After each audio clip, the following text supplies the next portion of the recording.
বাড়িতে কেউ না থাকার সুযোগে তালা ভেঙে বড়সড় চুরি। রঘুনাথগঞ্জের জেঠিয়া ভদ্রপাড়া থেকে 10 ভরি সোনা, 20,000 টাকা সহ আসবাবপত্র চুরি হয়। বিষয়টি নজরে আসতেই হইচই সৃষ্টি হয়েছে এলাকা জুড়ে। খবর পেয়ে ঘটনাস্থলে পৌঁছায় রঘুনাথগঞ্জ থানার পুলিশ।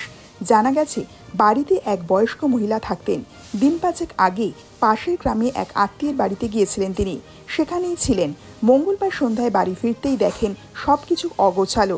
আলমারির তালা ভাঙা দেখতেই কার্যত চক্ষু চরকগাছ হয়ে ওঠে তার।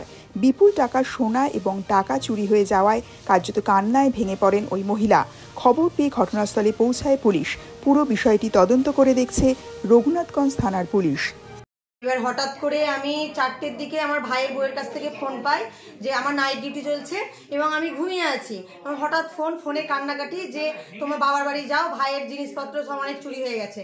আমি তো সঙ্গে সঙ্গে এখানে ছুটে আসি, এসে দেখি সব এলোমেলো হয়ে পড়ে আছে। আমার বাবা মা দুজনেই ছিল না গত দুদিন থেকে।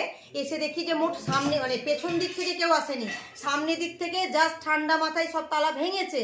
এটা শাবল দিয়ে এগুলো শাবল দিয়ে সব ভাঙা হয়েছে। তারপরে সব ছন্ন ছাটা হয়ে পড়েছে।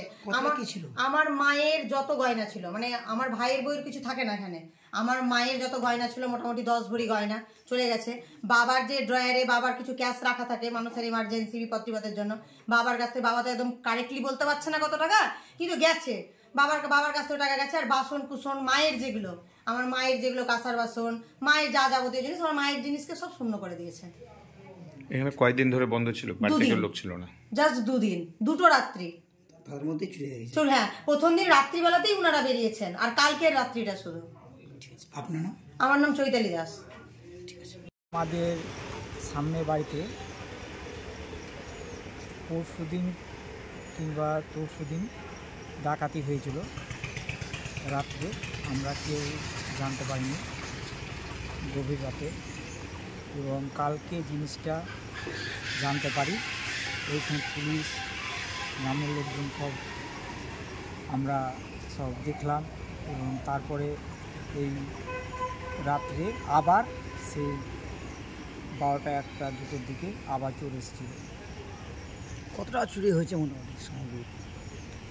হ্যাঁ, কতটার মতো জিনিসপত্র চুরি হয়েছে সেগুলো আমি ঠিক বলতে পারবো না, তবে আবার মানে গত রাতে আবার চোর এসেছিল। ঘটনাটা আপনার বাড়ির সামনে ঘটনা ঘটেছে? হ্যাঁ, আমাদের বাড়ির সামনে। ওনারা কি ছিলেন না? হ্যাঁ, ওনারা কি বাড়িতে ছিলেন না? ওরা তো বাড়িতে ছিল না, এবং আমরাও কেউ জানতে পারিনি। তোমার নাম কি? হ্যাঁ, তোমার নাম কি? আমার নাম খোকন। গ্রাম? গ্রাম জেঠিয়া ভদ্রপাড়া।